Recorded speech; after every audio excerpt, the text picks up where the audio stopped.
Ilang oras siyang nagmaneho sa kalsadang walang katapusan. Bro, kwento ko lang yung kakaibang experience ko habang nagmamotor pauwi ng Manila galing Ilocos Province. Ako nga pala si Maki, 37 years old. This April 20, 2026 ng hapon ay nagbiyahe na ako from Ilocos Sur. Pabalik na ng Manila galing sa summer vacation ko. Mag-isa lang ako that time sa motor kasi hindi sumabay si Mrs. dahil nagpaiwan muna para mas makapag-enjoy daw siya sa bakasyon. Habang ako ay kailangan ng umuwi dahil may pasok na kinabukasan sa trabaho. Habang nagmamotor ako ng gabi from Ilocos Sur, La Union hanggang Pangasinan ay natural lang na biyahe at wala namang kakaiba. Tahimik ang gabi at madami-dami pa ding mga sasakyan at tao sa kalsada. Pero nagsimula ang kakaibang experience ko nung dumating na ako sa may Paniki Tarlac. Habang binabaybay ko ang MacArthur Highway, sa umpisa ay mayroon pa akong nakakasabayang mga sasakyan at tao sa daan. Hanggang sa nagiging kakaiba na ang ihip ng hangin. Biglang lumalamig. Kaya ibinaba ko na ang visor ng aking helmet at nag-roll down na ng motor jacket pansalag sa lamig ng hangin. Katagalan ng pagmomotor ko ay napansin ko na kanina pa akong walang nakakasalubong mga sasakyan. Kahit na motor or tao ay wala na akong nakikita sa kalsada. Mga around 12 AM to 1 AM na din kasi. Tapos yung Google Map ko ay biglang naging offline na. Pero wala namang problema sa akin yun kasi ilang beses na din naman akong napapadaan dito. Kaya kahit papano ay alam ko namang isang highway lang ito. Going to Manila kaya di ko masyadong inintindi. Pero dito na nagsimula ang paggulo ng simpleng biyahe ko pauwi. Napapansin ko na parang nadaanan ko na yung mga kabahayan na ito kanina. Alam ko na isang mahabang highway ito.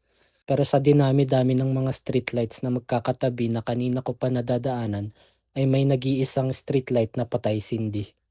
Hindi ko sineryoso sa umpisa, kasi baka talagang magkakapareho lang ang mga bahay sa probinsya. Kaya lang ay mahigit 30 minutes na ako nagmomotor at wala man lang akong nakakasabayang kahit isang sasakyan.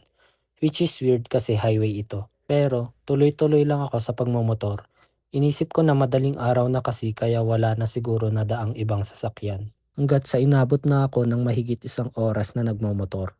Bumalik ulit ako sa mga kabahayan along the highway at nakita ko ulit yung ilaw ng poste na patay sindi. Alam mo na ayun pa din yung poste na yun kasi andun pa yung karton malapit sa gilid. Diyan na ako nagsimulang kinabahan at matakot. Dumiretso pa rin ako sa pagmomotor kasi walang mangyayari kung titigil ako. Hanggang sa pakiramdam ko ay ilang oras na ako nagbibiyahe. At yung dating halos puno ng tangke ng gasolina ko ay nasa kalahati na lang. Isang mahabang highway na wala masyadong kabahayan at establishment ang aking binaybay ulit. Pero lagpas 3 hours na ako nagmomotor at wala pa din akong nakakasabayan kahit isang sasakyan or tao man lang sa kalsada. Hanggang sa maya-maya ay napansin ko na parang natatanaw ko na naman yung mga kabahayang halos magkakapareho ng design at yung poste ulit na patay sindi ang ilaw. Ramdam ko na yung nginig sa katawan ko dahil sa kaba at lamig ng paligid. Bakit hindi na ako makaalis sa highway na ito? Isang diretso lang naman itong Tarlac at mamaya ay Pampanga na dapat. Pero sa mahigit 3 oras ko na pagmomotor ay hindi ako makaalis sa lugar na ito. Ang ginawa ko ay bumaba ako malapit sa mga kabahayan at kumatok. Nakabukas ang mga ilaw nila sa labas ng bahay pero sarado naman ang ilaw sa loob.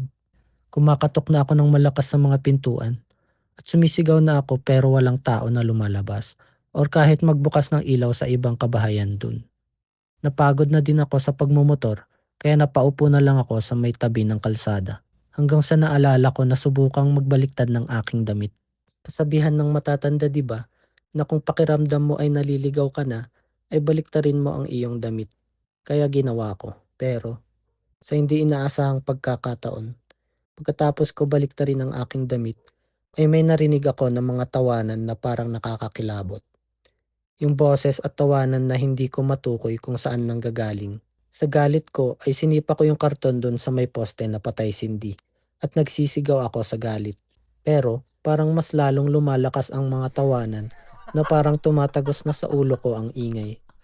Ito na yung punto na bumalik ako sa motor ko at nagdasal ng Angelus.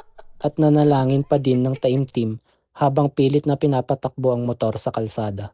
Pero this time ay hindi na ako dumiretso ulit, kundi ay pabalik sa norte na ang aking ginawang pagbiyahe. Dahil kung dediretso ako pa Manila na daan ulit, ay baka bumalik na naman ako dito. Dito ay pakiramdam ko na mayroong sumakay sa likuran ng motor ko. Kasi ramdam ko na bumigat. Sinilip ko side mirror, pero parang anino na malaki ito. Hindi ko pa din tinigilan ang pagdarasal habang nagmomotor. At mas lalong nag-focus sa kalsada upang di ako maaksidente at bumangga. Pero habang nagbibiyahe ng mahigit kalahating oras pa norte, ay meron na akong napansin na kasalubong ng mga sasakyan. Sa sobrang tuwa ko ay tumigil na ako sa pagmomotor at gumilid muna sa kalsada para ikalma ang sarili ko. Wala na yung parang anino na sumakay sa likuran ng motor ko.